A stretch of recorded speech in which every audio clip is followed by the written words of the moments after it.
Oh.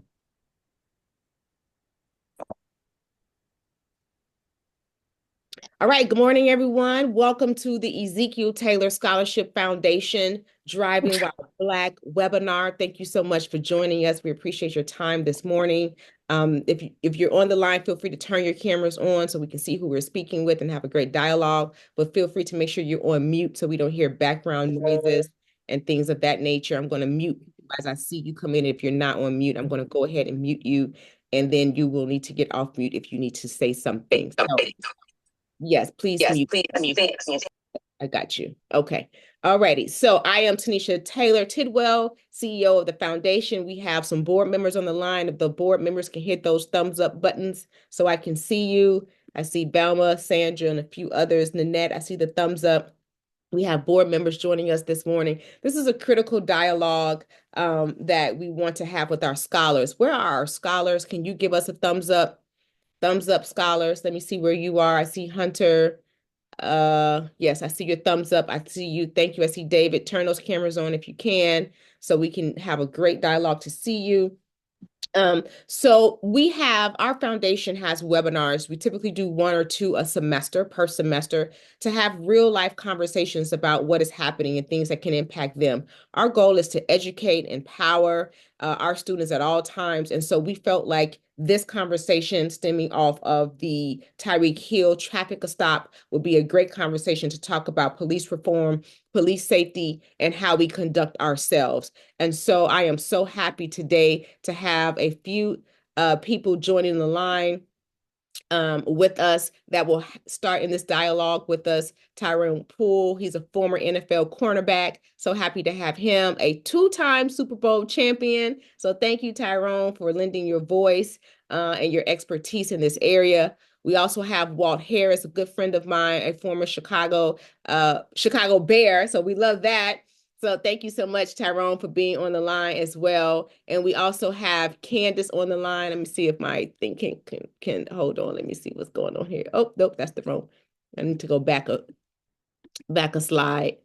I'm going to close that window and go back and pull Candace's video up as well. Hold on one second. I'm doing a gazillion things on this computer. Probably have too many things open. I'm going to pull Candace's video up as well shortly. But Candice Mitchell is a mom, a NFL mom. Hey there, of Keaton Mitchell, who plays for the Baltimore Ravens. And so we're so happy to have their voices to be a part of this conversation.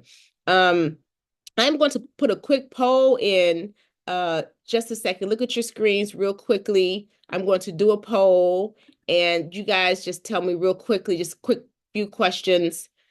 Give you 1 minute to answer these 6 questions about the Tyreek Hill video. Let's do this poll real quick. Let's see if you guys see that. Do you guys see the poll? Thumbs up if you see the poll. It's just 6. Yes, you do. Thank you. 6 quick questions, just so we can see who's seen the Tyreek Hill traffic stop video. Your thoughts around it. Go ahead and take a minute to do that poll.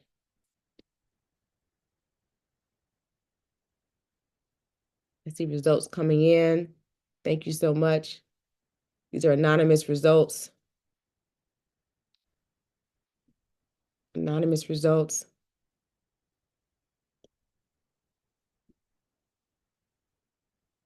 It's looking good. Thank you very much.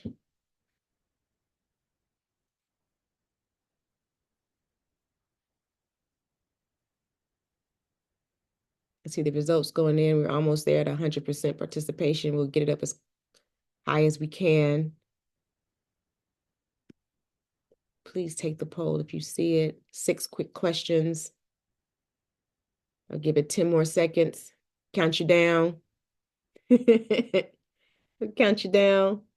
10, 9, 8. Come on. Let's go, people. All right. I see the participation going up. I see it. I see it. We're at 85% participation. Somebody's not participating. It's okay. You may be in another event. I know some people are in multiple events trying to multitask. All right. So I am going to, if I can get 2 more percent of participation, can we get to 90? Who's missing? Who's missing? We're going to stop it at 88. You're like, let's go. Again, it's like, let's go. I see it. I can read lips. Okay. Very good. We're at 91 participation. I'll take it. I'll take a 91. It's like having a test, right? I'll take a 91 on the test. That's fine. Okay, I'm going to go ahead and end the poll here and share our results out in the poll. I'm going to share the results. Looks like 72% of you have seen the Tyreek Hill traffic stop video. 28% have not. I'm going to share that video. Share that. Can you guys see the results? Thumbs up if you can. Thumbs up. You can see the results. Okay. 86%. I got to jot that down for Carlton. 86% say the video sparked emotions within yourselves. Wow. Wow. 86%. Okay. This is good. 56% had dialogue about it. 56% had dialogue about it. Very good. 44% did not, but we're having it now. So now you're in the other 56%. Very good. And 76%, you guys see that? 76% say Tyreek could have handled himself differently. 76%. 24 say, nah, he did all right. And then could the officers have handled themselves differently? 96% say yes. It's a large, overwhelming number say yes. Officers could have handled themselves differently. 4% say no. And then we got alarming 100%. Are there lessons to be learned? Wow, 100% yes. We're going to talk about some of those lessons with our special guests, Kandice and Walt and Tyrone here. I'm going to stop sharing that poll real quickly. Does anyone, I'm going to, let me see, got a multiple things up. I'm going to see if I can share my screen here and just pull up a clip of the video. Let me try to pull a clip real quickly and just so we all can just watch and hear just a little bit of it, and then we'll jump right in, Walt and Tyrone and Kandice, and we'll take it from there. And then you all can ask questions and just have a dialogue real quickly about it. Let me see. Let me share and see what we get here. Can everyone see that? The start of the tape. Yes, thumbs up. Can I get anyone give me a thumbs up just so I can see? I can't see you. All right, I'm going to hit play unless someone says they can't see and can't hear. I think it's muted somewhere. I need a tech person. I think it's muted. Is it muted? Why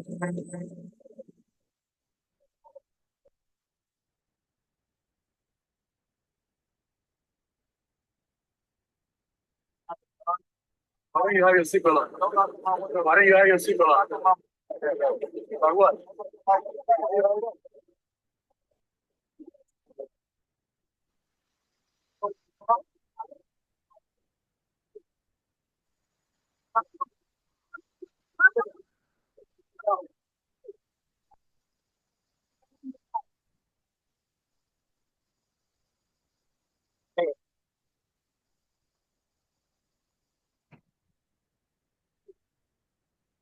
Keep your window down. Keep your window down. Get you out of the car. As a matter of fact, get out of the car. Give me that. Get out of the car. Give me that. Break that fucking window. Get out of the car. Get out of the car right now. We're not playing this game. Get out. Get out. Get out. Get out. Get out. Get out. Yeah. What part of violence doing? Hey, Drew. Hey, Drew. I'm getting arrested, Drew. I'm getting arrested, Drew. I'm getting arrested, Drew. I'm getting out, bro. God damn, when we tell you to do something, you do it. You understand? I'm getting out. You understand? Not with you, but what we tell you. I'm getting out. Confused. I'm getting out, bro. Too late. Too late. All right, bro. Take me to jail, bro. Do what you gotta do, bro. We are. We will. Good, bro. It is good. Hey, don't worry about it. I hang up the phone. Stop crying. Bro. Don't move. Bro, you beating on my window like you crazy. Set him up. Why y'all beating on my window like y'all crazy for? Hell, yo, bro. Bro. You were beating on my window like he crazy. I ain't do nothing to him. Hey, don't park there. Don't park there. Hey.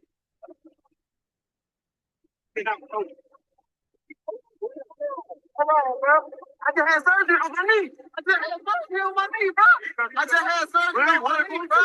I just heard you in your ears when we chill, bro. Hey, don't do, bro. Back up. Hey, go. Call through. Hey, call through. Call through, bro. Call through. Drew, bro. Hey, call Drew, bro. Just call Drew. Hey.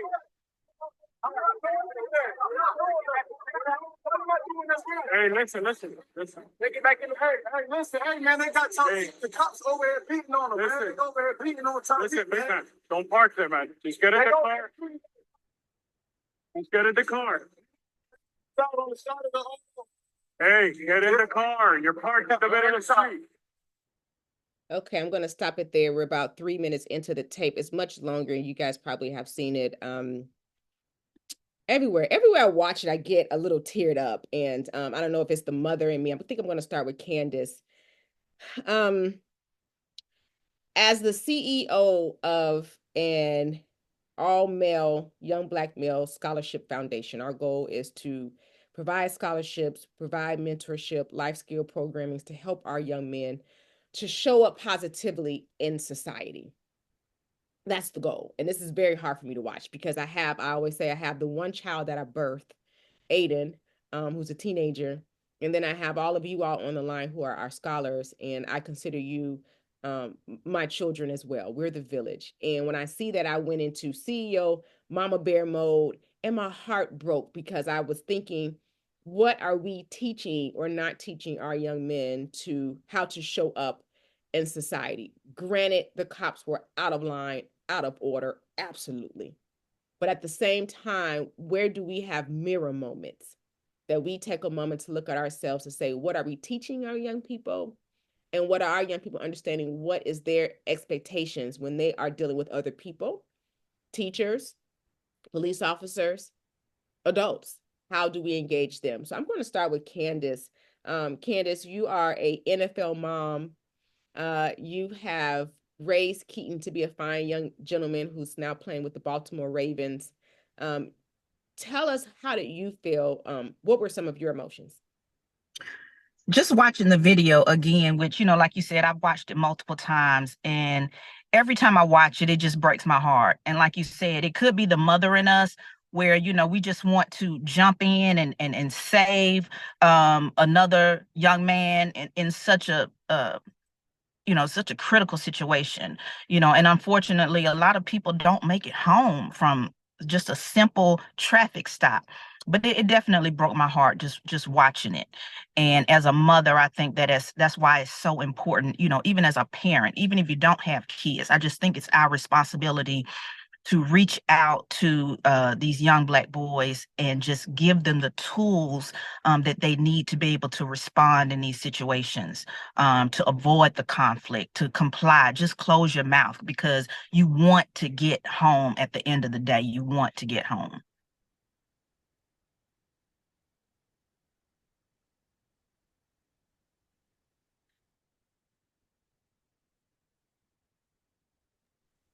Tanisha, you're muted. I can't hear you.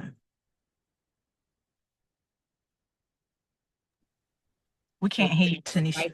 So sorry. So many devices going on. I'm sorry. I was muted. I was saying we're sharing a picture of you and Keaton on the screen right now, and looking at the mother-son relationship you guys have there. What are some of the things that you taught him in this that would help him #survive the stop? We did see that hashtag going around. What are some of the things that our young men that are listening today on this call need to take away? And sometimes they may hear from their own parents and be like, oh, mom, yeah, whatever. But hearing from you may have a little bit more clout. So, for me, especially during the time of the Black Lives Matter movement, when there was so much going on and, we were talking about traffic stops all the time. The boys were in high school. I have 3 kids. My daughter's the oldest, but my boys were in high school at the same time. And, they were of driving age. At the time, Keaton, he would ride with Big Brother all the time. But, you always think about if they're pulled over. And so we would have conversations about, complying and, knowing your rights and what would you do, having your hand shown, making sure that the key information, your license, insurance, registration is easily accessible. And just making it home, not escalating the situation. Also, and at the time, my boys were living with their father during when they were of driving age in high school. And so I just having that conversation with dad, make sure you're talking to the boys, because I think it's one thing getting it from mom, but to get it from dad, that's their superhero. To get it from dad, who was also a player in the NFL, to hear from him, this is what you need to do to get home, son. We'll deal with all the rest of the information later. But, I just think informing kids, maybe even taking them through a live situation of how you would respond. What would you do? What would you say? Literally using that film that you just showed us. As you can see, 100% of this group said that this was a tool that's teachable. We can learn from this, like walk through the steps, just like a coach breaking down film. This is what you should do here, or this is what you could have done differently here. I think that those are important things, but definitely having the conversations, being upfront and honest I about like what that. it's to get home. Yes, I like that. A great conversation. Great segue, Candice, right into Walt and to Tyrone. You guys jump in. She says, break down the film. Now they're speaking your language, right?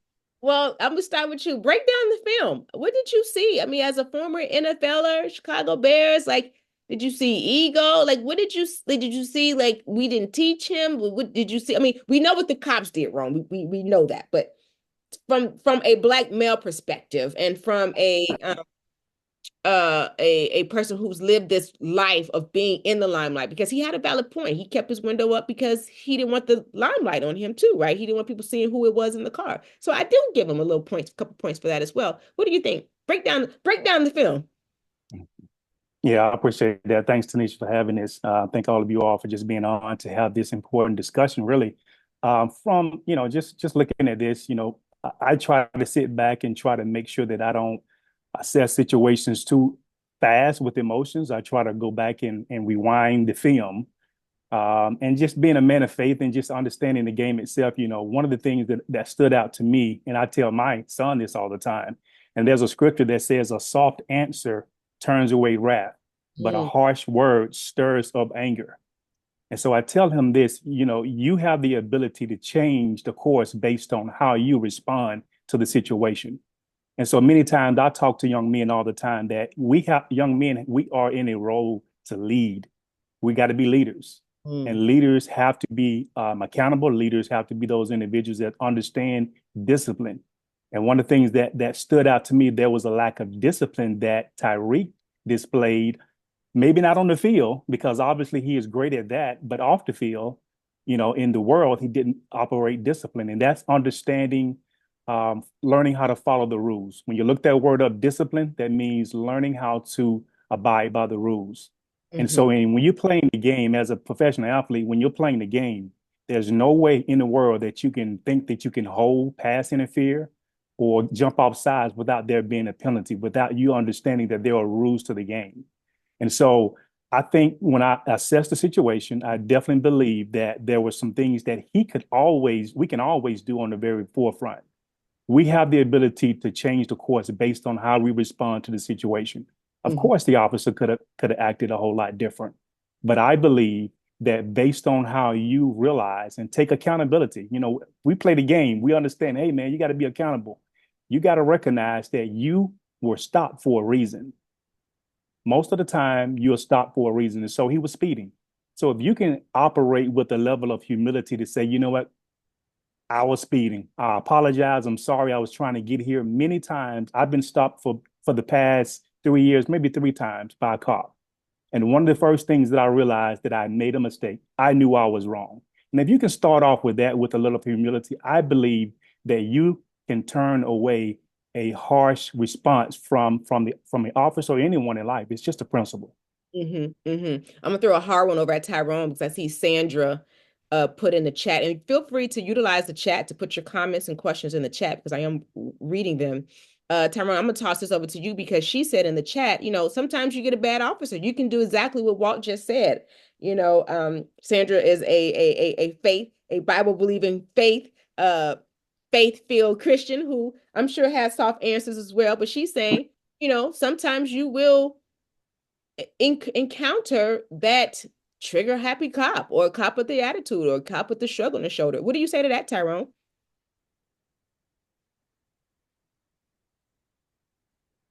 He's You're on mute. mute, T. You're on mute. And I love the phrases pass interference and penalties, flags on the play. I love the jargon, Walt. Tyrone, can you hear us?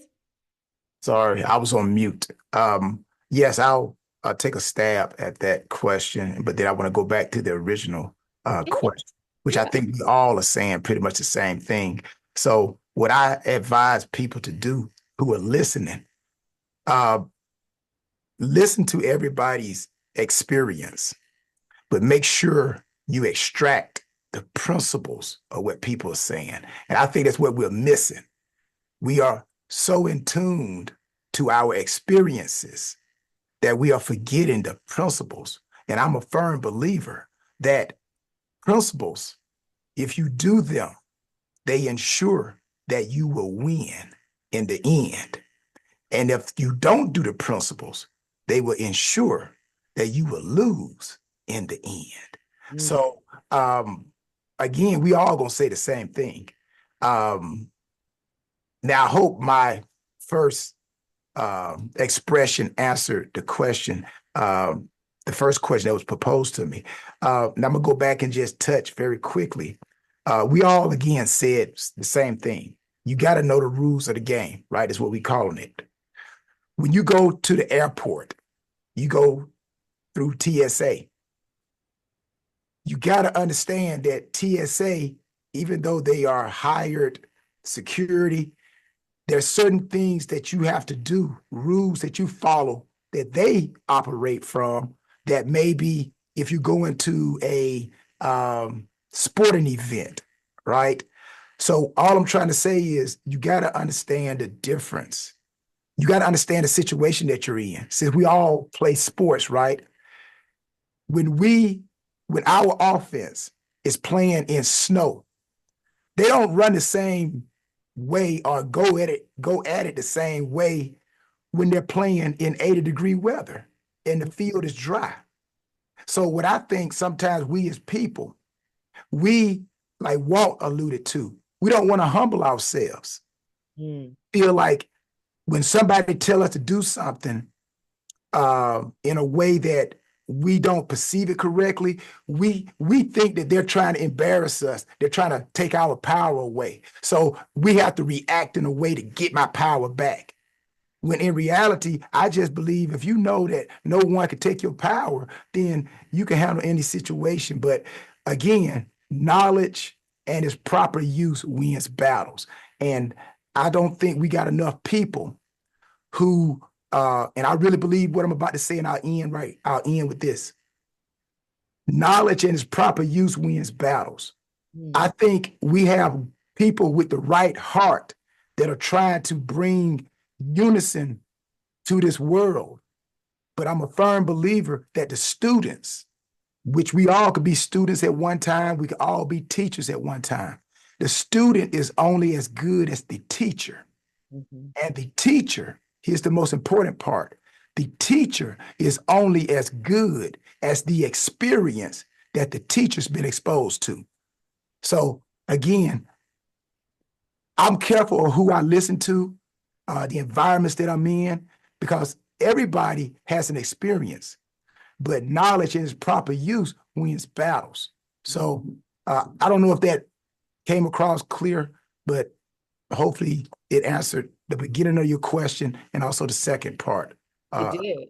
It did. It did. You're deep, Tyrone. You're going deep. I hope my brothers on the line are taking notes. I hope you guys are out there. I got two pages already, and we're just 30 minutes in.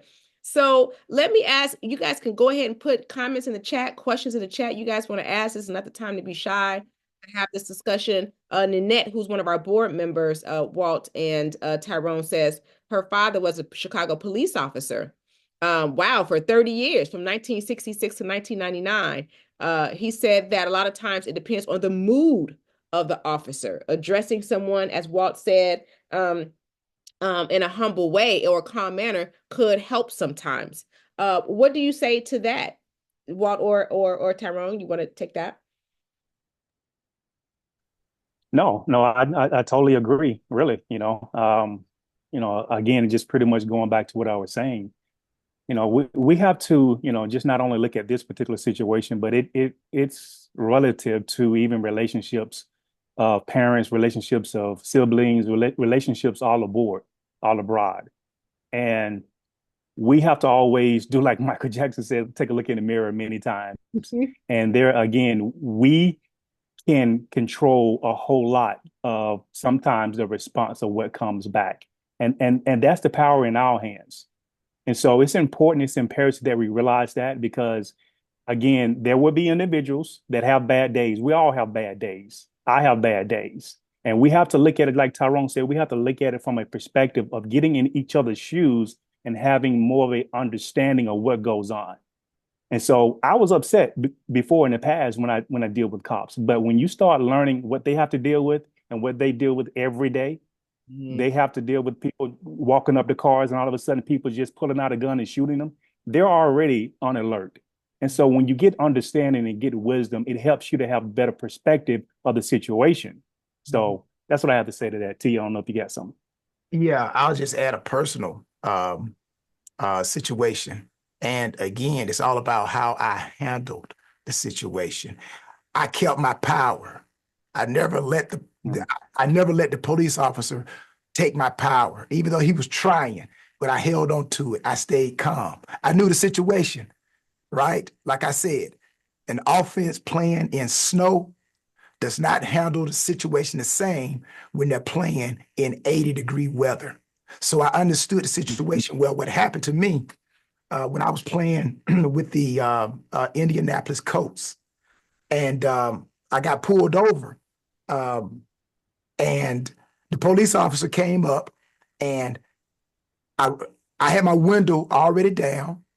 I had my license, insurance already in my hand. I had my hands where he could see them, and he asked for my registration. I said, "There you go, sir."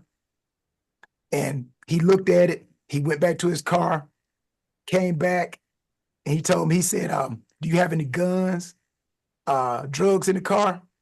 Now, again, if you're not thinking, and most of us have been athletes at some point, right? Whenever your opponent is trying to talk trash to you, they try to get you to do something to cause you to penalize yourself, right? And like they say, it's usually the second person that gets caught, right? But see, because I knew I was outthinking him. It's kind of like when I played with the Patriots. We already outthought our opponents. We already knew what you were going to do before you were going to do it. That's how much we studied film in New England. So when the police officer came up and started asking me those crazy questions, I didn't bite on it. I didn't bite on that hook. I said, "No, sir." That's all I gave him, one answer. "No, sir." I didn't sit there and try to say, "Why are you asking me that question?" See, now you're pouring fuel on the fire, little by little. So it's like being in the courtroom. You don't sit there and give a whole dissertation. If they ask you, "Did you go to the store?" "No, I did not go to the store." That's it. But see, when you get in there, you want to start adding mouth to it. It's kind of like relationships, right? Husband and wife. When there's an argument, that means one or both got too much mouth in the conversation. Somebody needs to shut up, right? So anyways, long story short, the police officer didn't rattle me. Even though he told me to get out of my car, I got out of my car. Even though I knew my rights. No, I'm not supposed to get out of my car. I'm not doing anything wrong. But because I understood what he was trying to do, I got out the car. Long story short, he just wasted my time. Gave me my license back, told me to have a good day. So I reported the officer to our police officers that work for us as a team, right? So by the end of the day, like I said, personally, I've been through this situation. So that's why when I saw the video, I said, Tyreek didn't handle it correctly.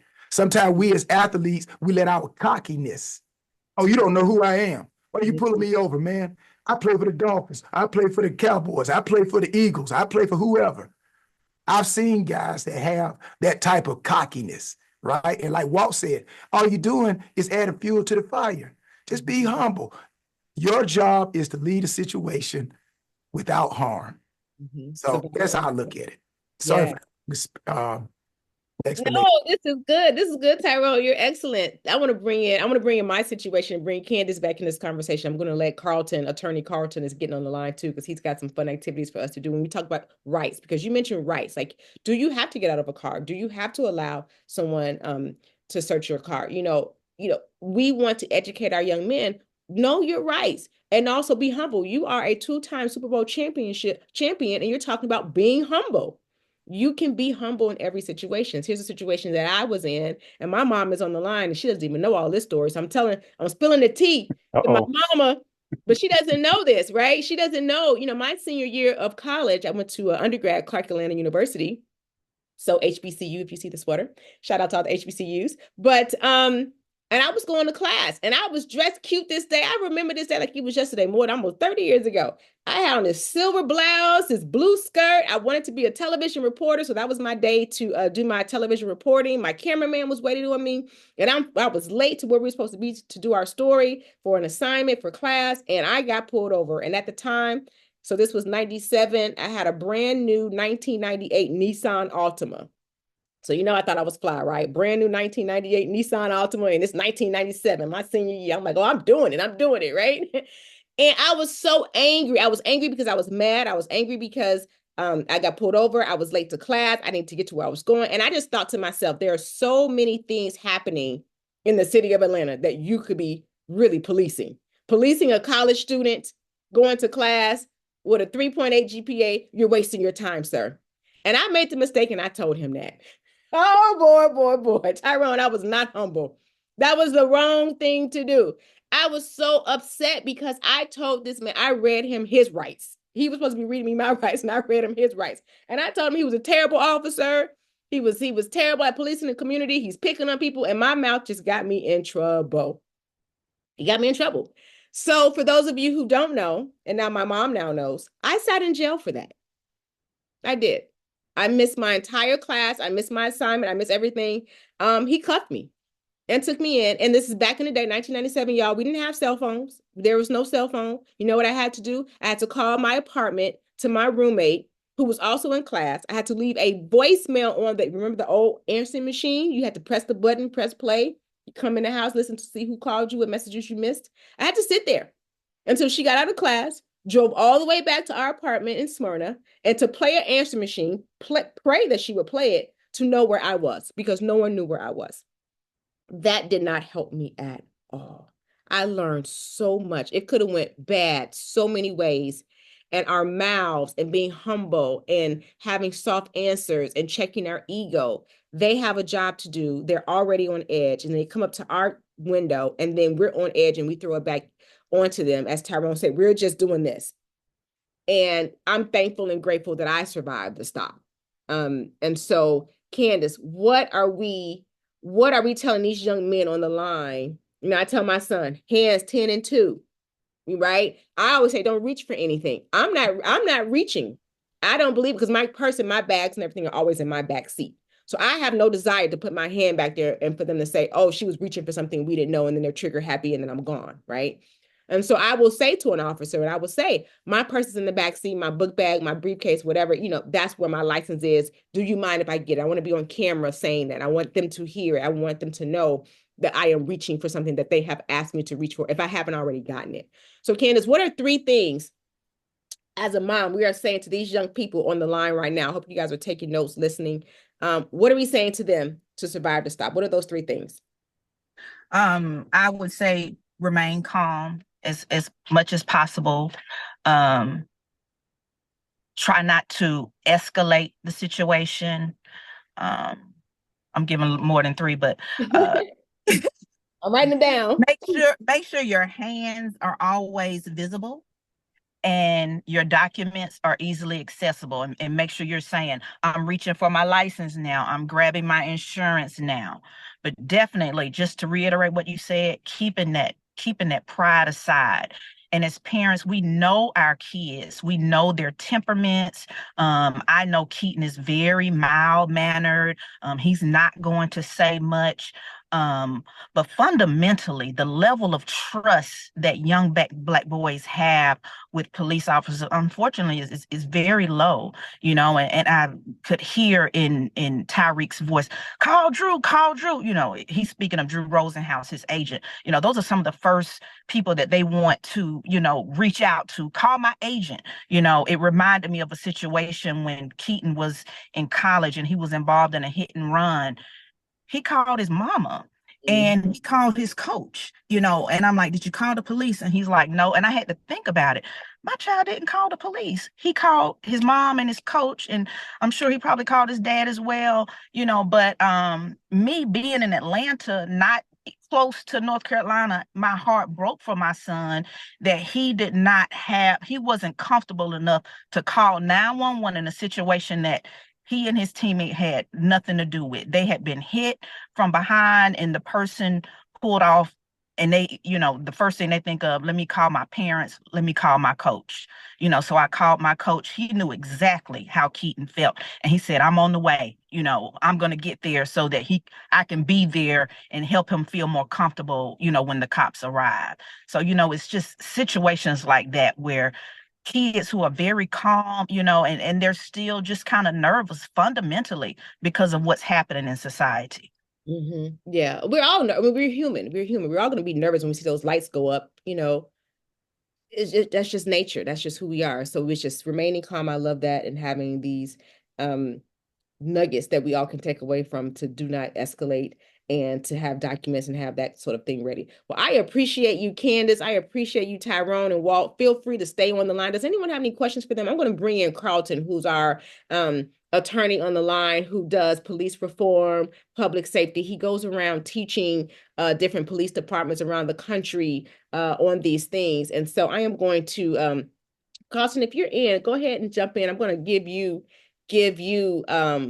control here and make you a host so you can start sharing your screen. And we're going to do a 2-screen experience. He's got some great things involved. So if you have an extra phone, an extra tablet, computer, whatever, to be able to jump in on some of his dialogue. Does anyone have any more questions? Oh, wait, I want to point out to this. You guys, this is why dialogue is important. Here I am. So my mom has been arrested. Y'all see that in the chat? Did y'all see that? We have never had this conversation. Mom, wow. So my mom, she said to chip off the old block. Clearly, So my mom was arrested back in the day. This is probably back in the 70s, probably. I called my pastor, Pastor Thurston, to come get me out. Shout out to Pastor Stephen Thurston, New Covenant Church in Chicago. Very good, Mom. Glad you made it. Glad you survived the stop. And we got to talk about that later. Look at there. Sandra's got a story. If you guys got stories, drop them in the chat. Or if you have questions, drop them in the chat. I love it. I love it. Any questions? Anybody wants to come off mute and ask a question? Feel free. Anyone want to come off mute? Anyone wants to unmute to ask a question? This is your time. Feel free, jump in. Anybody? Okay, I'm going to go ahead and pull in Carlton. Feel free to use the hands up emoji in the chat, and we'll definitely get you in this dialogue. Carlton, good morning. Good morning. How y'all doing? You. Thank you. Thank you. Very good to see y'all too. And sorry for running a bit late. I'm literally coming out of another speaking engagement. So I'm currently using one of the breakout rooms to speak. So I don't know if there's an echo, but I apologize for that. No, you're good. You sound good. Everyone can hear. Give us a thumbs up to Carlton if you can hear. He is a civil rights attorney. He does police reform and training, as I mentioned, public safety as well, to police departments around the country. We're so happy to have him join us. Carlton, I'll give it to you. You take it away. We're all learning from you right now. Okay. All right. Well, what I'm going to do real quick is I'm going to share my screen. I have some slides I put together for y'all. Okay, let's see what we got here. Okay. Let me know if you can see the screen. Yes, thumbs up. Yep, okay. There we go. Okay, well, all right, good afternoon. Or is it morning? It's morning still, right? Yes. Oh, wow, still morning. Man, it's been a long morning for me. Yeah. Okay, so, I know, right? It's been a long morning. Okay, so, good morning, everybody. And thank you for allowing me the opportunity to speak with you today about the Tyreek Hill traffic stop incident. Solving Public Safety Challenges by Centering Community Empowerment. My name is Carlton T. Mayers II, Esquire. I'm the CEO and founder of my consulting company, Mayor Strategic Solutions, LLC, where I work with communities around the country on solving public safety challenges through an approach that I developed with my over 15 years of experience as a community lawyer called the Community Empowerment Centered Approach, and its vehicle called the CAP method. C for community empowerment, A for accountability, and T for transparency. And essentially, and the reason why I'm going to just quickly explain this to you, because we're going to be playing a game in about a couple of minutes. And the game that we're going to be playing is going to be based on these principles of the CAP method. And so the community empowerment component of the CAP method is that it entails community members, especially those who are living in neighborhoods where you have high levels of crime, like reckless driving, community violence, and you also have a history of negative police interactions, like traffic stops, right? Or pretextual stops, racial profiling, excessive use of force, sexual misconduct, etc. And the whole point is that community members, especially those that are living in those neighborhoods, they're the ones that are most directly impacted because they got to deal with people that are actually committing crime, and they got to deal with law enforcement who have a history of committing crimes. So how do they how do they feel safe? How do their kids feel safe? How do their parents stay safe? Okay. So that's what we're talking about, the people most directly impacted by public safety challenges. So in my opinion, those individuals need to be involved in, need to have knowledge of, and need to have meaningful decision-making authority over all direct police-civilian interactions like stops, arrests, searches, surveillance technology, the way protests are handled, etc.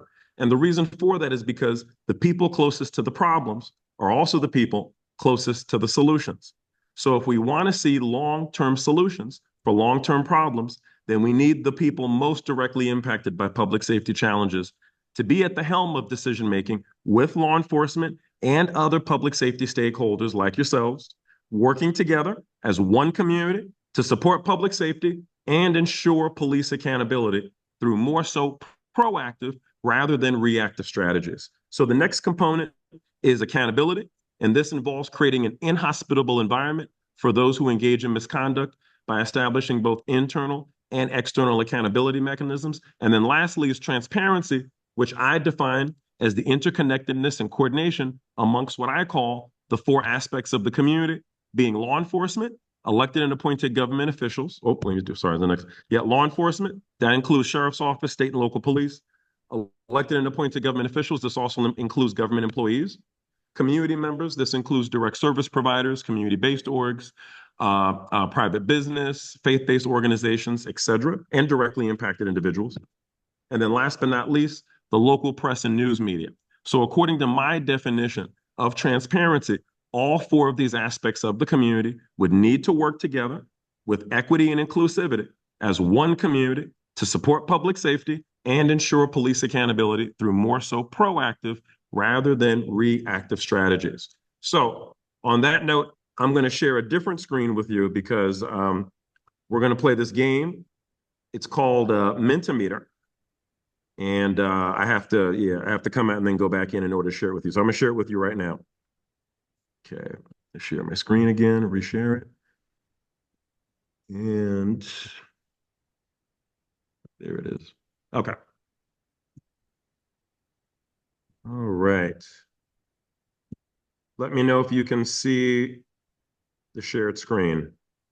Thumbs up. Yes? Yeah. Okay. Mm-hmm. All right. So, all right. So this is what we're going to do. This is the fun part of today. Okay. So I'd like everybody to pull out your cell phone if you have one, or if you don't have one.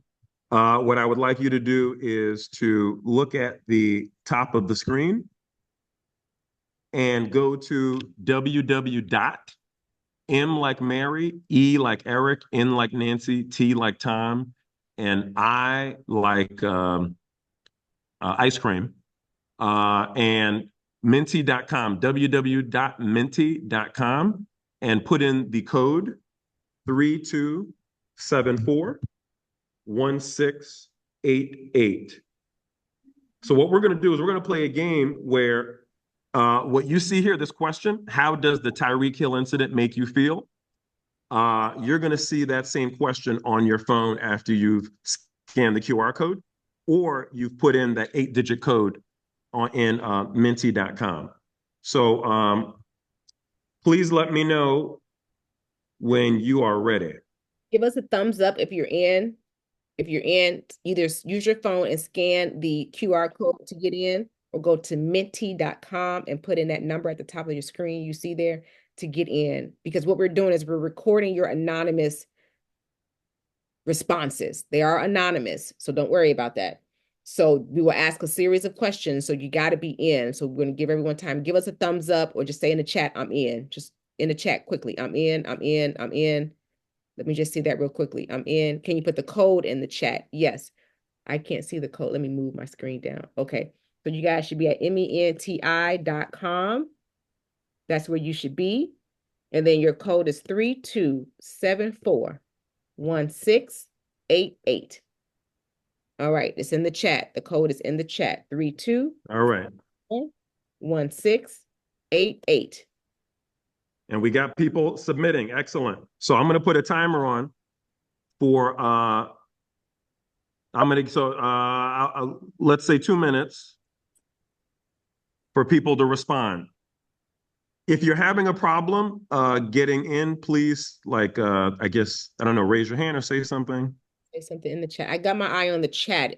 If there are any hands up, I can't see. Let me go to gallery view so I can see everybody. So the question is, how does the Tyreek Hill incident make you feel? And I'm like, while we're doing this, I'm going to explain to you. So as you can see here, we're using the word cloud program, where the answers that you're submitting, which are limited to characters, I think 25 characters per box. You have 3 boxes on your screen. It's like Twitter. So when you submit the answer in real time, the answer is up on the screen that we all can see. What is not on the screen, as what Tanisha just mentioned, is your name. It's all anonymous, okay? And the more that people submit the same answer, the bigger that the words appear on the screen. And so that's why you'll see some words that are bigger than others. It's giving us in real time a gauge of what people's opinions are related to the question. So we have 50 seconds left. When we end, I'll come back to you and we'll go through the responses. Thank you. And you can keep putting in more words. Like if you've done your 3, you can go back. If you got more emotions, put more in there.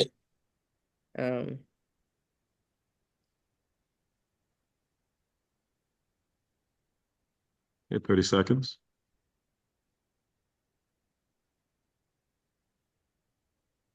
Tanisha, can you hear me? Good morning. Yes. Good morning, Kevin. Kevin Myers. Great. Good to hear you. Do you have to participate in the poll? I'm in the middle of something, but I wanted to make sure I showed up for you, sis, because I understand. I been through. You get what I'm saying? And this situation, we definitely need education for our young men, especially. Yeah. Everything in certain situations do not have to be a confrontation. Your whole job is to get home, period. And I get it. Yeah. Thank you for chiming in, Kevin, taking your time this morning. Kevin, you guys has played basketball on the collegiate level at Kentucky for years. He is the father of how many boys you got? 3 or 4? I got 2 boys, and it's Louisville. Don't make me kick you when I come to your house. I said wrong school. You did it again. Don't take me out. Yes, B-ball. Y'all Google him. He's Googleable. Google him. She be playing with my emotions. She's supposed to love me. Thank you, sir. I'm gonna put you on mute so we can have Attorney Carlton keep going with his word. I think the word cloud is over. All right. Thank you, sir. All right. I'm on mute. I'm listening. Okay. Thank you. Definitely. And welcome. And so, okay. So we've received the responses and the 2 minutes are up. So how does the Tyreek Hill incident make you feel? That was the question. And we got a lot of responses here. So what I'm going to do is I'm just going to kind of provide to all of you just a few of the responses that I'm seeing, and then I'm going to try to get a conversation going amongst all of us about what we see here. So what I'm seeing, number one, is that there's a lot of upset, anger, mad. Like, you know, we see, like I said, the more that people put the same response, the bigger the words get. So angry, frustrated, disappointed, mad, upset, worried, racism, emotional. These are, in my opinion, very negative emotions as it relates to the incident with Tyreek Hill. I also, what I'm seeing here is that there's certain expectations that it seems people have of not only the officer, but even because I'm seeing disappointed. Usually, you know, you're disappointed if you have expectations of somebody or something that did not come through the way you expected. You know, the expectations that people had, I imagine, of Tyreek and also of the officer that were not met. And so I think that's why disappointed is, in my opinion, if not the biggest, one of the biggest words that we see here. Exhausted. And in my opinion, I'm seeing, you know, nauseous, exhausted, hurt, people just irritated, just kind of getting fed up of seeing the same old stuff over and over again without any kind of change. And so because I want this to be, and also disrespect, and I want to tie that into people feeling like they're upset and angry about what happened.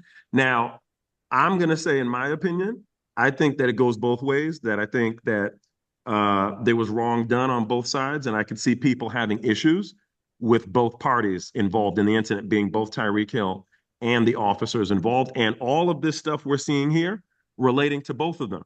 Like, I don't think it's a one-side issue where it's just one of them was wrong. I think that all of this stuff we're seeing here on the slide can relate to both Tyreek Hill and the officers involved in the incident. But that's my opinion. I do want to hear from the rest of you. What are your thoughts on what's up here?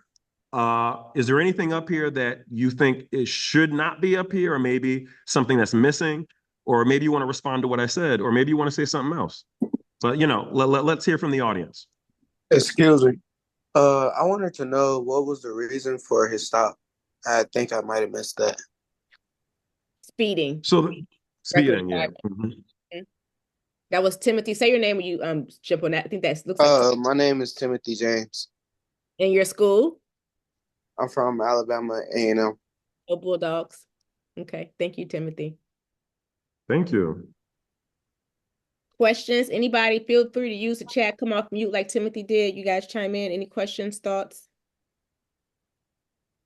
Feel free to come off mute. Also, I'm gonna let y'all know that if you're on your phone, if you scroll down to the bottom, you'll see it says open Q&A. If you click on that button, you can also ask a question in there, and it will be anonymous. If you're not comfortable speaking, if you want to just kind of submit something in writing, you can do that right now instead of speaking. Mm-hmm. Mm-hmm. So it's just another option you have with today's facilitation. Yeah. All right, let's go to the next one. We'll keep moving, you Next guys. one? Okay. And actually, I think Walt and Tyrone are still on the line. I thank you for staying. Look, I only needed 20 minutes of your time, but I think you're staying on with us. So if you got questions and feedback, feel free. I think I see you there as well. Thank you. Okay. I do want to point out like something about the exhausting part. Who's that? Yes, please. Julian? By the way, my name is Julian Cole. I'm a senior at Howard University. So I wanted to point out, like, for exhausted, like, I do really heavily agree with that, because it's every day I go on social media or like TikTok and I see these videos of incidents where there's people, like, you know, they interact with cops and it always goes wrong, where they end up getting arrested, or in the cop seeing the bad light, or the person seeing the bad light, and it just never changes each day. Because, you know, a few people, you know, in this meeting has already talked about, like, how, you know, just be humble, you know, be in a calm and reasonable manner, and, you know, if you do that, you will get on with all your day without no incident. You know, it's just because I always think to myself, like, if I'm in that situation, I wouldn't want to be aggressive, because a lot of people be thinking today that, you know, they can just get away with it because they know their rights and stuff. And that may be true, you know, but it's also like the way you conduct yourself when you're being stopped by an officer of the law. You know, you want to if you're seen as being able to work with them, they will work with you because someone else also touched on the point that it really depends on that movie. So if they're really angry, they can really take that anger on them. Of course, they're in the bad. They're in the wrong for that, but it will be much easier for you if you make it easier for yourself. And I'm not saying that that you should agree with the stop, but trust me, you'll be much more better once you are away from that person, from the officer. And so thank you for that. And I want to ask, so when you talked about like exhausted, exhausting, like that language, so you're saying that exhausted in regards to. So I mean, like in a way of like, I'm tired of seeing the same thing happen over and over, and we want more change. And I do see more change, but it's just like, I hate that the media keeps showing things like this because it's like, I get mad and angry when I see incidents like how Tyreek Hill was handled, and it's just, I don't see no other changes. Like it's exhausting to see it every time, and it's like, not that it like is a bad, like I'm tired of, like I don't want to like not see it, but it's like it hurts to keep seeing it. You know what I mean? Like it's like emotionally draining. Right, emotionally draining to see, right, the negative interactions with law enforcement and black men, black boys, right, ongoing. Did anybody else want to say anything on this? I want to jump in real quick. I'm getting ready to bounce, but I appreciate this opportunity. And Tanisha, thank you. Walt, thank you for inviting me. But I'll close with this here. I think sometimes what we got to understand is society conditions you to act in a certain way. The words that we hear, music that we listen to, movies that we go to, all this, if you don't believe it, you really need to really seriously think about what you listen to, who you hang around, and you're being conditioned.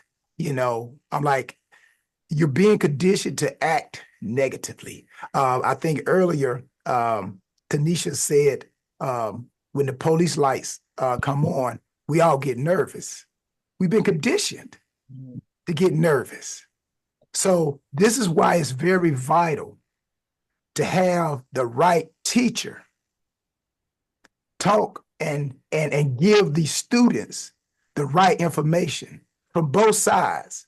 Because when you know both sides of the coin, then the coin becomes valuable. It becomes usable. And what I mean by that, if you scratch off the head of a quarter and try to use it, they're going to probably give it back to you because you need both sides in order for that quarter to be accepted. So again, people, I just challenge us to be aware what we see and go educate. And lastly, as my guy David Chappelle would say, always remember when keeping it real goes wrong. So educate yourself, people. Sometimes this is not the time to show how strong you are. The coward is the one that always tells how the hero died. So think about it, people. Oh, I love it. So deep, Tyrone. Thank you, guys. Everyone, give a shout out to Tyrone Poole, two-time NFL Super Bowl champion who took the time out for us. Thank you so much from the New England Patriots. Awesome. Thank you. Thank you so much, Tyrone. I know you have to go. You have a busy schedule. And also Walt Harris, who played with our Chicago Bears. My husband just brought me coffee, and look what my coffee mug said. Sorry, Tyrone. We had to shout out home. Thank you, Walt. Go Bears. Thank you, guys. Thank you so much. Thank you, guys. Thank you, Brother Carlton, for this information. It's good stuff. Good stuff. Thank you. Thank you so much.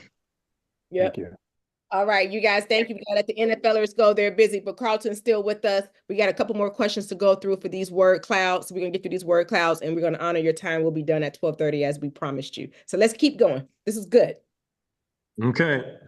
So the next question we have is what challenges were involved? And hold on, there we go. So we could open it up. What challenges were involved in the Tyreek Hill incident? And so just in case you might have fallen off, I put that QR code back up there for you. Yes, everybody scan the screen for the QR code to be able to put your words in.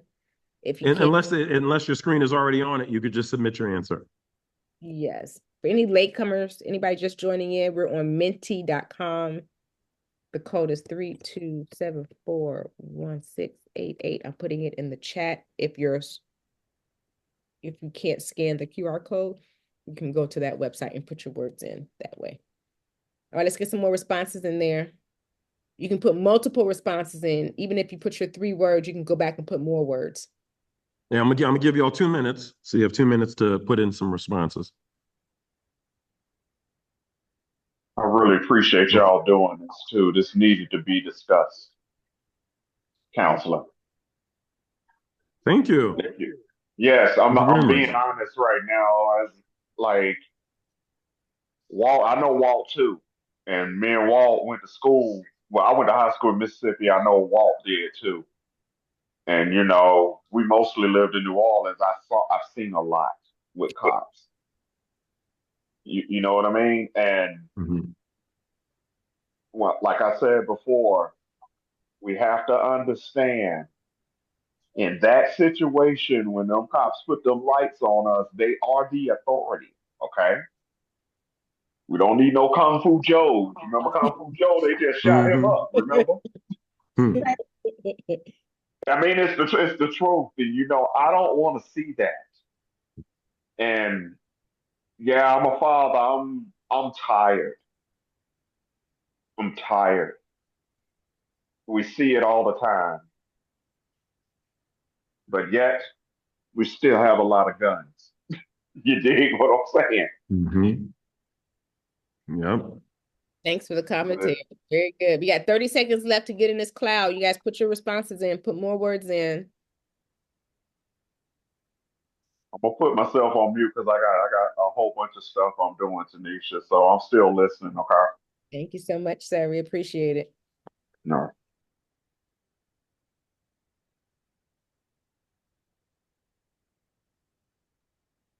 Hey, Carlton, let me ask you a question. Yes. When you see all the responses going in, you have no idea who they're coming from, right? No.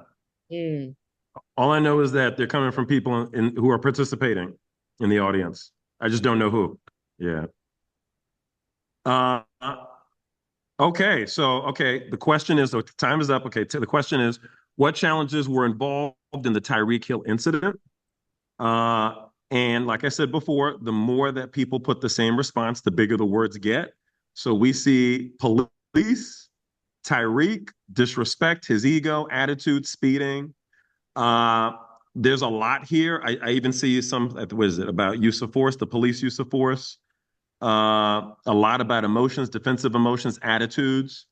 Him not knowing what to do is what it looks like, not listening on both sides. So in my opinion, what I'm seeing here is number one, ego. Okay. In my opinion, if I was going to say the number one thing that people are saying was the biggest challenge in this incident, based on what we're seeing on this slide, it looks like each one of their attitudes, Tyreek's attitude, the police officers' attitudes.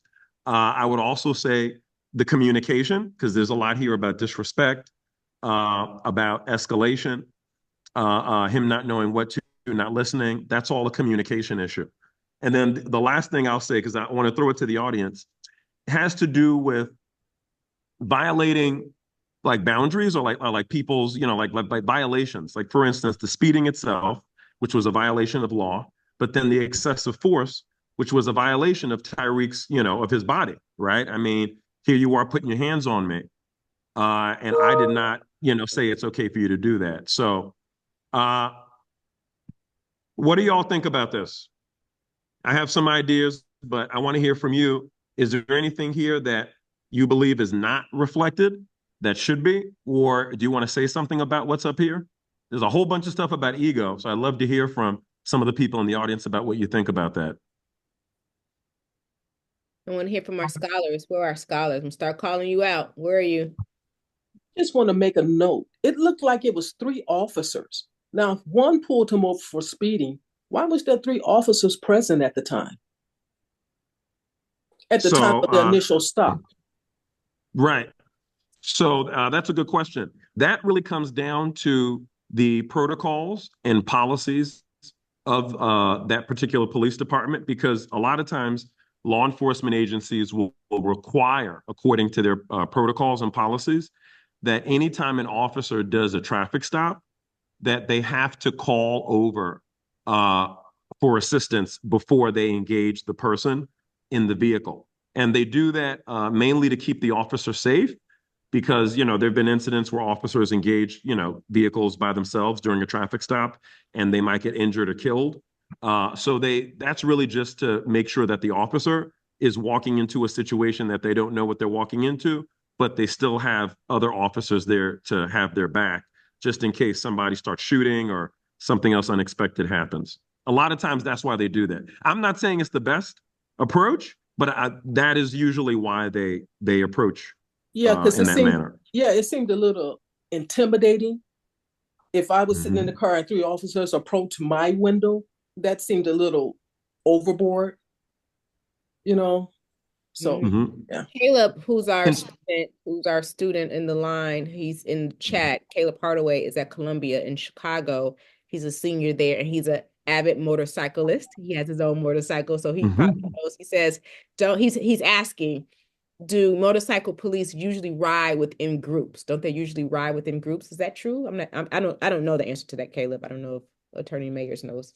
Well, no, not necessarily. I've seen motorcycle police in different cities where they ride by themselves with just one officer on a motorcycle. It just depends. I know that now I'm not sure if those officers were all riding together prior to Tyreek being pulled over, or if maybe a couple of them were riding together patrolling, and then they called over assistance, and that's how the other officers came on the scene. But no, they could ride by themselves. I've seen cops on motorcycles riding by themselves. I think it just depends on how that law enforcement agency, how they determine the patrolling needs to be. If it's one officer patrolling at that time or 2 officers, and then if they engage somebody during a traffic stop, how many, like if they're supposed to call for assistance or not, and when they're supposed to do that. Carlton and Sandra, I'll insert another possibility. I understand this wasn't far from the stadium, right? And it was on game day. Right. So there may have been a heavy police presence out there anyway. On traffic control on on an NFL stadium game day. That's Attorney Tidwell on the line. Speaking. But I want to say three things quickly, Carlton. I think they all kind of interrelated, and I'll be quick. One, to our young men, I'll use the analogy, whether a fire is your fault or not, I'm sure you don't think throwing gasoline on it is going to dampen the fire, right? So going back to what Tyrone and what Walt said about attitude, right? And how to try to calm situations versus throwing more gasoline on the fire. I'll also add that I want our scholars to understand that being exposed to these types of traffic stops, the George Floyd incident, these types of situations, they upset us all, but they don't give you a right to now suddenly disrespect every police officer you encounter, right? I'm sure you young men don't think because you happen to see something reported, in the media, and maybe an educator or a principal got in trouble for some type of misconduct, you wouldn't dare go home and tell your parents, okay, did you see that story on principal so-and-so at such and such school? So that gives me the right to disrespect every principal I ever encounter now, right? Like, you don't take that attitude in those situations. So don't take that attitude with the police. Are there some bad actors? Sure. Are there some unfortunate situations? Sure. But don't suddenly disrespect every police officer you encounter, based on some negative incidents. You don't do that in any other area of your life. Good points. Thank you, Attorney Tidwell. Yep.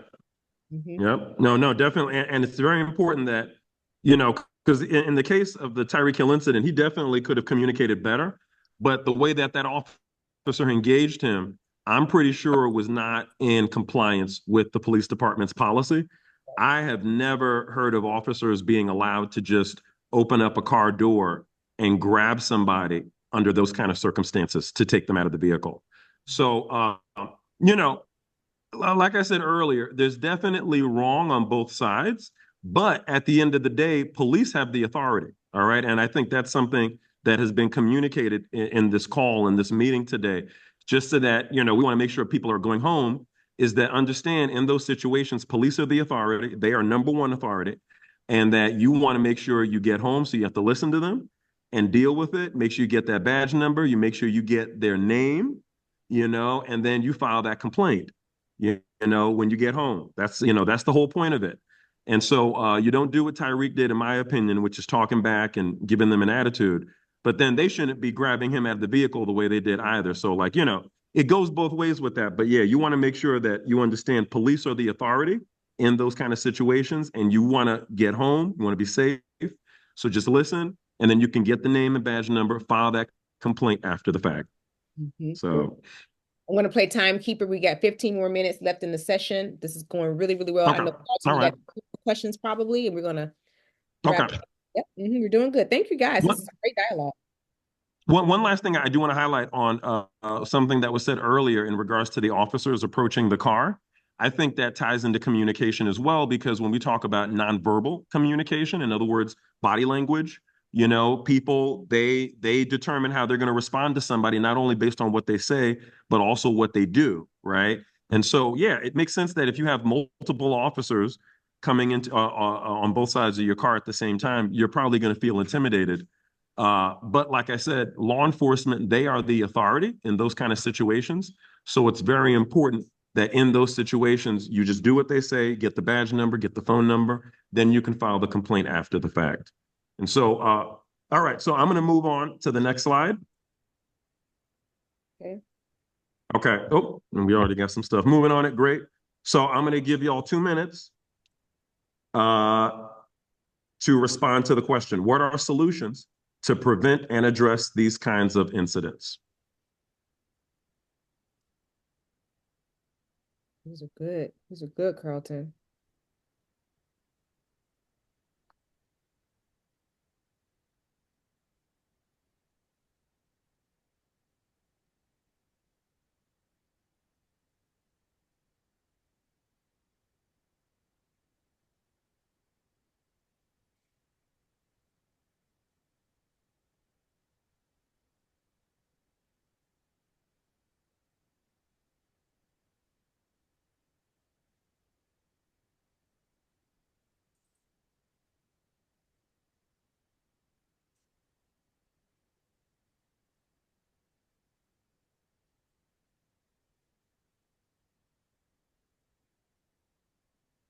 Okay, we got 58 seconds left.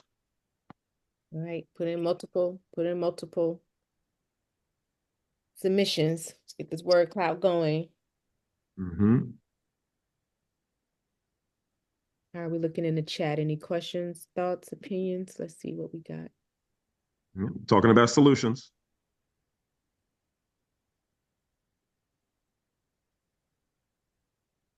Oh, here's a great question. Hey, Adrian, thank you for joining us. Adrian, the founder of Safe Stop Global, an app designed to streamline traffic stop encounters.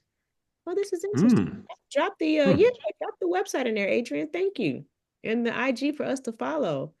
So this is a app designed to streamline traffic stop encounters. My question is about reporting. Should people report to civilian complaint review boards or the law enforcement agencies directly? That's a good question for Carlton. When you say get their badge number, I think she's probably referring to, and Adrian, if you want to come off mute for clarification, feel free. Oh, okay. Hey, good morning, everyone. I'm sorry I don't have my camera on. I really forgot about this. I seen it on my social media earlier in the week and didn't realize I didn't register. So I really wasn't prepared to jump on this morning, but how's everybody doing? Great. Thank you for joining. Thank you. Good. So as I explained in the chat, my name is Adrienne Michelle. I'm the founder of Safe Stops Global. We're doing business as Safe Stops Mobile, which is a mobile app designed and curated to streamline how traffic stops is conducted, using digital documents and innovative tools to help streamline the process. And we're doing a lot of research. I have a collaboration with John Jay College here in New York. And we have been working on different ways to present this app on a larger scale. We're shortly out of our what is it? We finished our prototype and we're in the beta stage. So we're doing mostly research on how we could get this implemented both from law enforcement as well as drivers. And one of our questions that we are working on now is how things should be reported. Should it be reported directly to CCRBs or CRBs, depending on which state you're in, or law enforcement directly? Recently, a lot of CCRBs are catching slack. One, they're not receiving support from law enforcement or collaborating. Two, some local law enforcement agencies don't feel that the CCRBs deserve the right to infringe on dictating how these things should be done. So just during our research, we see there's a lot of friction. So my question, really is what is the best way for a driver to report it? Because I believe a lot of traffic stops go underreported overall. If you think about just being in the whole essence of things, trying to recant things, right? Or just not finding the value in reporting it. Maybe the officer or people don't know to ask for the officer's information. So I'm glad that you did express that on this call. But I don't think that's something that is typical in our community or typically being taught to ask for this information and what to do when you get this information and how to report it. Yes, and I think and thank you so much, for the work you're doing and also for what you just said. I think that ties directly into what a lot of people have put in the on the slide here for the response to the question, what are solutions to prevent and address these kinds of incidents, specifically around education, right? And know your rights. I see a lot of that on here. And so that ties directly into what you're talking about, and communication as well, right? Like, how do you communicate in those kind of situations? How are you supposed to act? What do you do after the fact? What kind of information should you be looking out for from the officer? And then what do you do with it after you get the information, once the incident is over? Now, what you do with it, in my opinion, is going to come down to, it depends on your police department and also on your city government, on whatever rules or laws govern their civilian complaint process. And so CCRB, for those who don't know what that acronym stands for, it stands for Civilian Complaint Review Boards. And so those are essentially committees that are formed usually by a law like an ordinance that will allow civilians who are appointed by a mayor and city council typically to be able to review cases of law enforcement misconduct or complaints of it, and then come up with their own decision, if it's just as a recommendation or for actual discipline of an officer, like where they actually have the power to discipline them themselves. Most of the time, it's just a recommendation for what the police chief or sheriff should do in regards to disciplining an officer if they believe that the complaint is sustained, meaning that the complaint is found to have happened and be true. And so I would say it depends. If you have a civilian complaint review board, you can always file that complaint with them.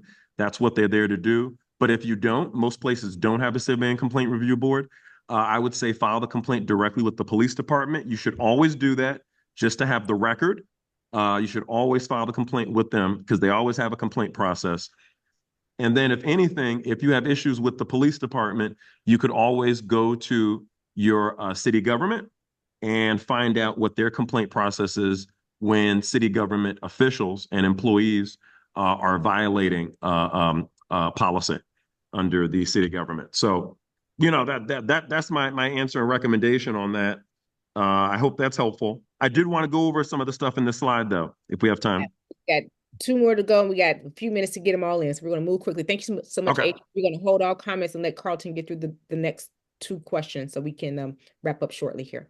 Thank you so much. I dropped my contact information in the chat for anyone who wants to have a follow-up call or to help deepen the work that we're all doing at this point. Thank you for your time. Thank you for the community. Thank you. Thank you so much. Thank you. So for what are solutions to prevent and address these kinds of incidents? What we have here, number one, communication. I think that's the main thing we've been talking about today, is good communication solves a lot of this stuff and prevents it from the get-go. Also, respect. respectful communication. So I think also seeing words like calm, cooler heads prevail, rationality, clarity, insight, listen, making sure we're being patient and respectful and communicating. And I think all of that ties into education, right? And knowing your rights. I think knowing your rights is not just knowing what are law enforcement supposed to and not supposed to do, but I also think it's about just knowing yourself and knowing, when I get angry, this is the way I respond. How can I check myself so that I don't end up, possibly getting myself in trouble when I didn't need to because, my emotions are taking control of me. I think education is knowing your rights is not just about knowing what police are supposed to do and not supposed to do, but also just knowing yourself, knowing your own rights, knowing your own, being educated on how you respond to things and how you can change your response and have control over that. But that's, I also wanted to mention, I noticed that there's also police training and police reform also mentioned in here, which I like to see. And a lot of community mentioned, like community dialogue, community policing. So a lot of community engagement, community-based efforts, community-driven efforts related to addressing these kinds of issues, it looks like, are what people are saying. And then better parenting as well. I saw that written in there too. I think I gave myself away on Anybody want to say anything? I gave myself away on that one, better parenting. Oh, listen to your parents, please. We're smart. We've been there. We've been your ages before. You guys have never been 47. I'm 47. You guys have never been 47. You don't know what it's like. We have wisdom. Your parents, you've never been their ages. They know. Please listen. And parents on the line, we got to train. Counselor and Tanisha, like that community policing. I want to focus on that because I got a friend that was in Waco, Texas, and he believes in that. He was a cop. He believes in community policing. And the stuff he's told me, once he got in good with the community, the shop owners, the store owners, even the corner boys, once he got good with them as a police officer, it made his job so much easier on stops, he was telling me. And he said he thinks that is lost with a lot of the policing today. Just, to iterate on what he just brought up. Love it. Thank you, Yeah, Kevin. the human element, right? All right, Carlton, you got about 2 more questions, right? Or one more? I think one more after this. So do we have anybody responding to this one before we go to the next slide? Any responses? You guys there? Thank you to our scholars for staying on and being engaged. I want to see you engaging in this chat and questions. Thank you so much. Yeah, Tanisha, I just want to address it real quick. Depending on what state you're in, a lot of these young men need to realize that the tint on your window, your driver's side, passenger front windows matters. And I noticed that his tint was very dark. And sometimes, that's a reason for a police officer to pull you over. So just know the laws in the states that you're driving in as far as something like that is concerned. License plate covers. I've had a tinted license plate cover and was pulled over for that and had to go to court just so I wouldn't have to pay the ticket. So, it's things that you should know concerning the vehicle and how your vehicle is set up so you won't be, targeted or pulled over. Yeah, don't give them reason. Don't give them reason. And each state is different. Florida does allow darker tint because of the sun. You didn't say that last week. Yeah, I'm going to mute whoever that is who just joined. Mute. I'm not sure who John is. Okay. All right. Yeah. Carlton, you got one more? Yeah, one more. Okay. So are we done with this slide? Yes. Okay. All right. This is the last one, y'all. How can you contribute to solutions to prevent and address these kinds of incidents? So we talked about the problem. We talked about the incident, the challenge related to it. We talked about solutions related to it. Now we're going to talk about what is it you can do yourselves to contribute to these solutions. So I'll give you 2 minutes to respond, and then we'll wrap it up.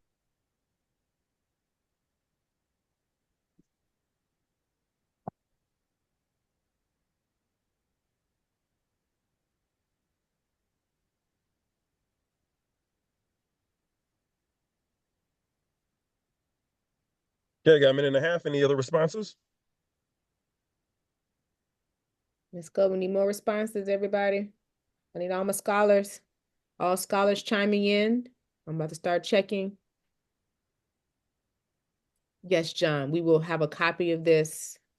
You registered, so we have your email, John. We are recording, so we will send this out.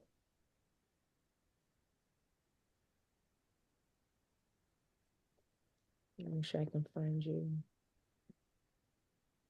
All right, everyone's responses. Everyone should be doing 2-screen experience, putting your responses in.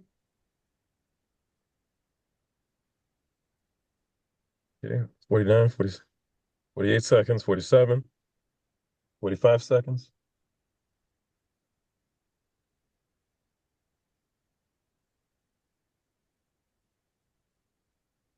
Yeah, there we go. Some thumbs up and hearts. Yes. Thumbs up, some hearts. Throw some of that periscoping in there. There we go. As we wrap up, I want to let everyone know if you registered on our website and it's still open and you want this recording, make sure you register through our website. John, I see your message here saying send me a copy, but I don't see you in as registered, but then you mentioned Keaton. So I would need it to be, I'm just send you where you can register so your email is already automatically in this database because it's going to send it automatically in the database. We're both registered. Okay, I got to find you here. All right, I'm going to look for you, but you'll have it. All right, Carlton is yours. Let's wrap us up. It's all you. Okay. So the question is, how can you contribute to solutions to prevent and address these kinds of incidents? So what we have here is education. All right. Excellent. And that seems to be, in my opinion, the biggest thing to come out of this. Education, respect others, volunteer, mentor, respect authorities, stay calm, right? Help, inform, protest, community outreach, use your voice, continue discussion, listen and learn, be professional, teach others, pay attention, speak on it, have dialogue, right? So a lot having to do with communication, people talking to each other about these kinds of issues and trying to really, figure out, okay, what can we do to maybe educate more people who can be impacted in this way about this stuff? Practice via modeling. That's a good one right there, right? Like actually be what you want to see others do. Publicize, share experiences, announcement, and listen to my parents. I'm a dead giveaway. And then be a good neighbor. That's the last one I want to throw in there. I think that all of these are powerful, and in my opinion, they all have to do with us interacting with each other, right? It's not just something that you do with yourself. All of these things require you, for the most part, to engage somebody else, right? So I think what I'm getting from this is, at the end of the day, what we learned is that there needs to be more engagement, more conversation. In my opinion, more breaking down of assumptions, so that we can come to mute on vacant sheet. Mute. Please mute. Everybody, please mute. Okay, Carlton, go for it. Sorry about that. Oh, sorry. Okay. No, I was saying I think that this has to do with us all engaging and talking with each other more, including with law enforcement, speaking with youth and with Black men in general about these kinds of issues that we keep seeing over and over again on YouTube and TV and all of that, to really figure out what is it we can do to work together and break down a lot of assumptions. In my opinion, I still think Tyreek had an attitude based on certain assumptions about the police, and the police had certain assumptions about him and why he was responding the way he was. And at the end of the day, better communication and cooler, calmer heads would have won the day, right? But it didn't happen. But I think going forward, we see that there's more that we can do with each other to try to prevent these kinds of situations and make sure that people know what to do when they happen. So anybody want to say anything on that? That's my take on it, and on like what we've been talking about today overall. Like, it's all been about communication, respecting each other, respecting ourselves, right? And also not only, checking ourselves, right? Making sure that we understand law enforcement of the authority in this situation. That's fine. I'll listen to you. I'm gonna get your badge number and your name, and I'm gonna file a complaint with the police department. If there's somebody else I could file a complaint with, like a Human Rights Commission, a Civilian Oversight Authority, another government official, I will also do that. But I'm not gonna fight you right now, because I know I'm not going to win that fight, because I'm not the authority.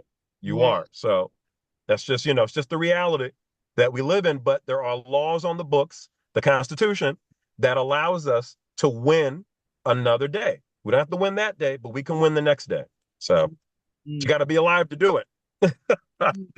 you gotta make sure you don't, do anything that can come off as a threat to law enforcement, where they're like, oh, you might have a gun, you might be trying to endanger me or somebody else. You want to stay cool and calm, keep your hands on the steering wheel, turn on that light above your rear view mirror, and make sure they know where your hands are, because police are trained that hands are dangerous. So as long as they can see your hands, they can never say that you're going to do something dangerous. Okay.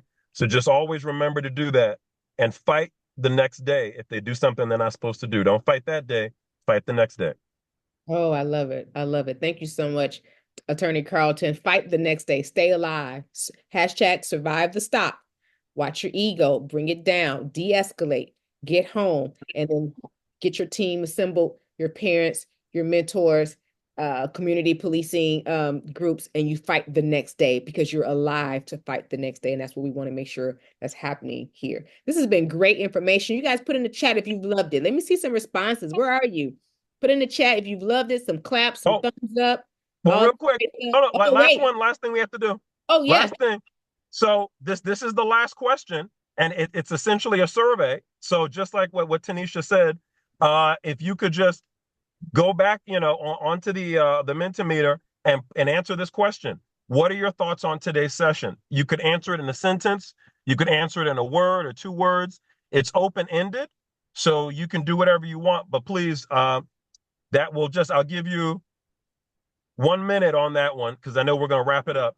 So 1 minute to just respond however you want, whatever you think about today's session, just put it in, and let's just have that on record for us going forward. Put it in Mentimeter, please, because we're collecting all of these responses and we're using this data, and this will show up on the report. So I know you're putting in the chat, but forget the chat right now. This is more important. Mentimeter. Go to Mentimeter and put in that last question on what your thoughts are for today. 30 more seconds. We need to see more responses. Yes, John, I'll make sure you have a recording, John. I see your message there. Everyone who's registered will get a recording of this, a link to this. I see the hearts going. Yeah, give us some hearts. Give us some hearts. 10 seconds to go, 15 seconds to go. Put your responses in. I want to give a special shout out to Julian Cole, our scholar at Howard, who was the first person on this morning. I appreciate you, Julian, for staying on and being engaged and asking questions. Check your Cash App, brother. I'm going to send you a little something. Just appreciate that. Just because you're participating, you're in there. Also the same for Timothy. Timothy, you still on?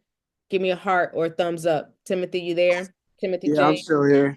All right, Alabama A&M, go Bulldogs. Y'all playing today, right? There's a lot of trash talking going on. Make sure I have your Cash App so I can give you a little lunch token today. And then Caleb, I know you were on as well. I see all of you are on, but the ones who are engaging, I want to give you a little special love. I know, Caleb, you were all in the chat. So make sure I have your three Cash Apps.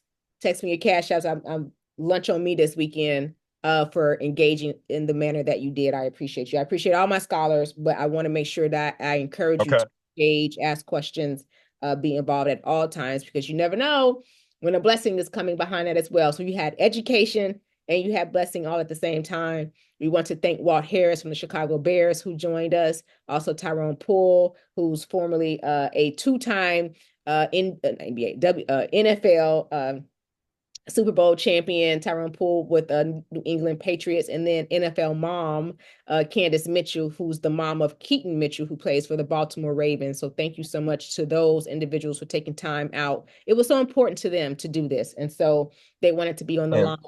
And all of our board members, and Carlton, thank you so much for your presentation. We really appreciate it. We're not.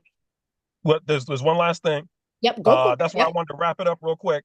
So we got the responses. What are your thoughts on today's session? We got well planned. We got excellent. We got informative when we're breaking it down by groups. Educational. And hold on, we're going to do some voting. So now I want everybody to go on your phone, go on your device, vote on the response so that we can see what people think about today's session.